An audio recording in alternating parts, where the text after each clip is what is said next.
Hi, Nicole. Have you got it yet? Almost. I have some ideas, but I still don't know how to stack them yet. What have you come up with then?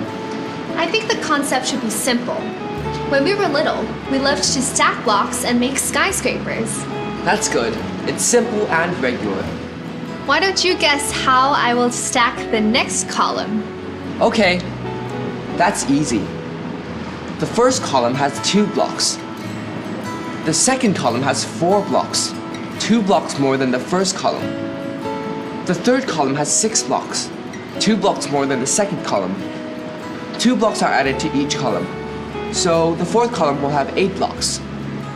Okay, it's my turn to quiz you now. Bring it on. Well then, what is the next one? 2, 3, 4, 5. For the next one, there should be 6 blocks on each side. That's correct. Hey, Mr. Ko. Hi guys, have you come up with any ideas for the background yet? It's going fine. We're almost done. We've been playing while thinking. Actually, I should say that we've been stacking while thinking. I know, that's how you get inspiration, right? Yeah, we're stacking them randomly. One person stacks a group of figures first, then the other person guesses what the next figure will be. You're using blocks to show different sequences. What is a sequence? A sequence is a set of numbers arranged in an order. In a sequence, each number is called a term. For example, if a sequence has 4 numbers, then there are 4 terms. If these are 1, 3, 5, and 7, then the first term is 1, the second term is 3, the third term is 5, and the fourth term is 7. I understand what the term of a sequence is, but what do you mean by numbers that are arranged in an order? Put simply, that means that the numbers are arranged in an order according to a pattern. In a sequence, the order of the numbers is important. For example, 1, 3, 5, 7 is in ascending order, while 7, 5, 3, 1 is in descending order. These two sequences are not equal. Therefore, it's only when the number of terms is the same and the corresponding terms of 2 sequences are the same that we can then say the 2 sequences are equal. A sequence is a set of numbers that are arranged in order. What does this have to do with our blocks? We can use a sequence to represent the number of blocks in each group. The sequence that represents these 4 shapes is 2, 4, 6, and 8. And the sequence that represents these 5 figures is 3, 5, 7, 9, and 11. It's fun to find out the number pattern of sequences. It's similar to how you found out the pattern of the block figures just now. Hey, Mr. Ko, since this is so fun, why don't we play together? Sure, I have no problem with that. But let's also apply some mathematical concepts as we play so that we can work while having fun, shall we? Yes, yes. Let's look at this group of figures. What will the next figure look like? How many blocks should we use there? Let me try. The first figure has 2 blocks of each color. The second figure has 3 blocks of each color. The third figure has 4 blocks of each color. So the fourth figure should be like this.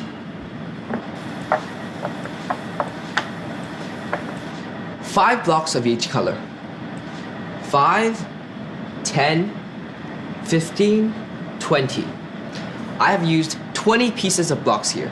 Correct. How many blocks should be used if we stack the 100th figure? Wait, wouldn't it be too big if we make it up to the 100th figure? Exactly. The blocks here are not enough for us to make up to the 100th figure. Instead of stacking to find the answer, we can calculate it. Calculate it? That's right. But before that, let me teach you more concepts of sequences first. The first term of a sequence is called T1. The second term is called T2. The third term is called T3, and so on. Take this group of figures as an example. The first term, T1, is 2. The second term, T2, is 4. That is 2 plus 2. The third term, T3, is 6. That is 4 plus 2, i.e. 2 plus 2 plus 2. The fourth term, T4, is 8. That is 6 plus 2, i.e. 2 plus 2 plus 2 plus 2. But it is hard to generalize the expression of the nth term. So we rewrite the expression as follows. The first term, T1, is 2. That is 2 times 1. The second term, T2, is 4. That is 2 times 2. The third term, T3, is 6. That is 2 times 3. The fourth term, T4, is 8. That is 2 times 4. According to the pattern of T1 to T4, we know that the nth term, Tn, is 2 times n. That is 2n. As an algebraic expression, 2n represents the nth term of the sequence, and 2n is called the general term of the sequence. We can use the general term of a sequence to find out each term of that sequence. For example, if n is equal to 15, we can find the 15th term of this sequence. The 15th term is 2 times 15, which is equal to 30. Let me try to work out the general term of the sequence for this group of figures. The first term, T1, is 3. That is 2 times 1 plus 1. The second term, T2, is 5. That is 2 times 2 plus 1. The fifth term, T5, is 11. That is 2 times 5 plus 1. According to the pattern of T1 to T5, we know that the general term Tn is 2 times n plus 1. That is 2n plus 1. As I just said, we can use the general term of a sequence to work out each term of that sequence. In finding one term, we'll work like a number machine. A number machine is pre-installed with a general term of a sequence, such as 2n. If we enter n equals 1, the output of the first term, T1, will be 2. If we enter n equals 2, the output of the second term, T2, will be 4. As long as we enter a value for n, a calculation will be made. That is, by calculating 2 times n. The number machine will output the nth term, Tn, of the sequence. For example, if we use a number machine to work out the 8th term of the sequence, the process would look like this. First, enter n equals 8, and then calculate 2 times 8. That is 16. As a result, the 8th term, T8, is equal to 16. Now let's get back to the stacking of blocks. With our understanding of sequences, we can work out the number of blocks we need to build the 100th figure. First, we need to deduce the general term of the sequence. Then, we can use the general term to find out the 100th term of the sequence. The first term, T1, is 8. That is 4 times 2. The second term, T2, is 12. That is 4 times 3. The third term, T3, is 16. That is 4 times 4. The fourth term, T4, is 20. That is 4 times 5. We would rewrite the expression as follows to find the nth term easier. The first term, T1, is 8. That is 4 times 1 plus 1 in brackets. The second term, T2, is 12. That is 4 times 2 plus 1 in brackets. The third term, T3, is 16. That is 4 times 3 plus 1 in brackets. The fourth term, T4, is 20. That is 4 times 4 plus 1 in brackets. The general term, Tn, is 4 times n plus 1 in brackets. When n is 100, the 100th term is 4 times 100 plus 1, which is 404. Therefore, the 100th figure will have 404 blocks. Correct. We can use different sequences to represent the number of blocks in each group. The first sequence is 2, 4, 6, 8, and so on. The second sequence is 3, 5, 7, 9, 11, and so on. The third sequence is 8, 12, 16, 20, and so on. Did you notice that these few sequences have something in common? Observe the pattern between the numbers again. From the first term to the second term term to the third term to the fourth term, and so on and so forth. We get the next term by adding the same number. In the first sequence, 2 was added. In the second sequence, 2 was added. In the third sequence, 4 was added. We can also put it this way. In a sequence, from the second term onwards, the difference obtained when we deduct any term from its previous term is the same. This is called the common difference. This type of sequence is called an arithmetic sequence. Mr. Ko, are there any other examples for illustration? Sure. For example, if the first term of a sequence is 5, and from the second term onwards, the difference between any term and its previous term is -3, this means that the common difference is -3. The first term is 5. The common difference is -3. The second term is 2. The third term is -1. The fourth term is -4. 5, 2, -1, -4, and so on. This is also an arithmetic sequence. Are there any other special sequences? Yes, arithmetic sequences are just one of the commonest sequences. There are also geometric sequences. I can use an example to show you what geometric sequences are. It's also related to figures. Let's take a look at this figure. We have a solid triangle here. By joining the midpoint of the sides of the triangle, we can divide it into 4 small triangles. When we take the middle small triangle out, we will have the second figure. Repeat the above procedure for all the solid small triangles. That is, take out the middle small triangles, then we will have the third figure. If we continue to repeat the above procedure, we will make a series of figures. These 5 are the first to 5th figures. This series of figures is called the Sierpinski triangle. It was proposed by a Polish mathematician, Sierpinski, in 1915. If there is a sequence that represents the number of solid triangles in every figure of the Sierpinski triangle, can you work out the first to 5th terms of the sequence? First, we need to consider the changes of the figures.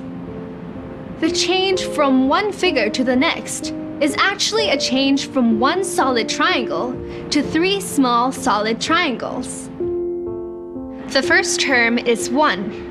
That means there is one solid triangle. The second term is 3. That means there are 3 solid triangles. The third term is 9. That means there are 9 solid triangles. When a solid triangle becomes 3 small solid triangles, the number of solid triangles is multiplied by 3. According to this pattern, the second term is T1 multiplied by 3. The third term is T2 multiplied by 3. Then, the fourth term is the third term multiplied by 3. This makes it 9 times 3, which equals 27. Then, the fifth term is the fourth term multiplied by 3. This makes it 27 times 3, which equals 81. Correct. In the Sierpinski triangle example, from T2 onwards, each term is the previous term multiplied by 3. In this example, any 2 consecutive terms have one fixed ratio. This is called the common ratio. In sequences, if any term from T2 onwards gives the same result when divided by the previous term, this type of sequence is a geometric sequence. Let's play one more game. Let's use blocks to explore 2 special sequences. Look at this group of figures. I have already made the first to 4 figures. There is a sequence that can represent the number of blocks needed to make this group of figures. Let's work out the general term of the sequence first. The figures are squares. The first term, T1, is 1. That is 1 to the power 2. The second term, T2, is 4. That is 2 to the power 2. The third term, T3, is 9. That is 3 to the power 2. The fourth term, T4, is 16. That is 4 to the power 2. According to the patterns in T1 to T4, we can determine that Tn is n to the power 2. Therefore, the general term of the sequence is n to the power 2. This sequence is called the sequence of square numbers. Each term is a square number, 1, 4, 9, 16, and so on. Besides square numbers, let me show you another group of figures. The number of blocks that make up this group of figures can also be represented by a sequence. Let's look for the pattern there and work out the fifth term of the sequence. This time, the figures are triangles. The first term is 1. The second term is the first term plus 2. The third term is the second term plus 3. The fourth term is the third term plus 4. Therefore, the fifth term is the fourth term plus 5. That is 10 plus 5. This is equal to 15. This sequence is called the sequence of triangular numbers. Each term of the sequence of triangular numbers is a triangular number. 1, 3, 6, 10, 15, and so on. The sequence of square numbers and the sequence of triangular numbers, they're easy to remember. We just need to remember the two groups of figures. There is also a very famous sequence which is related to the growth of plants and animals. In 1202, the Italian mathematician Fibonacci published a book on mathematics. In the book, he raised a question about rabbit breeding. There were 4 assumptions. 1. In the first month, a pair of female and male rabbits are born. 2. The rabbits become mature after 2 months and can breed. 3. Every pair of mature rabbits will breed a pair of female and male rabbits every month. 4. The rabbits will never die. Based on these assumptions, we can work out the number of pairs of rabbits there are every month. This series of numbers forms a sequence known as the Fibonacci sequence. Based on the first assumption, there will be 1 pair of rabbits in the first month. The first term, f1, of the sequence is 1. In the second month, the rabbits that were born will still exist. According to the second assumption, this pair of rabbits is not ready to breed. Therefore, there is still 1 pair of rabbits. The second term, f2, of the sequence is also 1. In the third month, this pair of rabbits is now 2 months old. They're mature and can now breed. For easy identification, let's use grey rabbits to represent mature rabbits. In this month, there will be a pair of newborn rabbits. The new number of pairs of rabbits should be the original number plus the number of newborn rabbits. The total number of rabbits is now 2 pairs. F3 is 1 plus 1, which equals 2. In the fourth month, let's look carefully at the pattern of the changes in the number of rabbits. The total number of pairs of rabbits equals the original number of rabbits plus the number of newly born rabbits. The original number of rabbits is the number of rabbits of the last month. The number of newly born rabbits, that is the number of mature rabbits, is the number of rabbits in the last 2 months. Therefore, F4 is equal to F3 plus F2. 2 plus 1 equals 3. Actually, when n is larger or equal to 3, Fn equals Fn minus 1 plus Fn minus 2. We can use this formula to work out the third term and the subsequent terms. F5 is equal to F4 plus F3. 3 plus 2 equals 5. F6 is equal to F5 plus F4. 5 plus 3 equals 8. F7 is equal to F6 plus F5. 8 plus 5 equals 13. In fact, the Fibonacci sequence can be easily found in nature.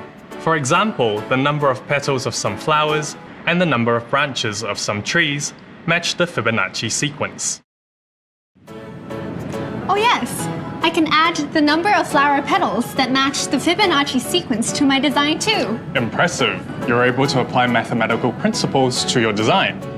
Come on, tell me more about your idea. Let me see how I can help.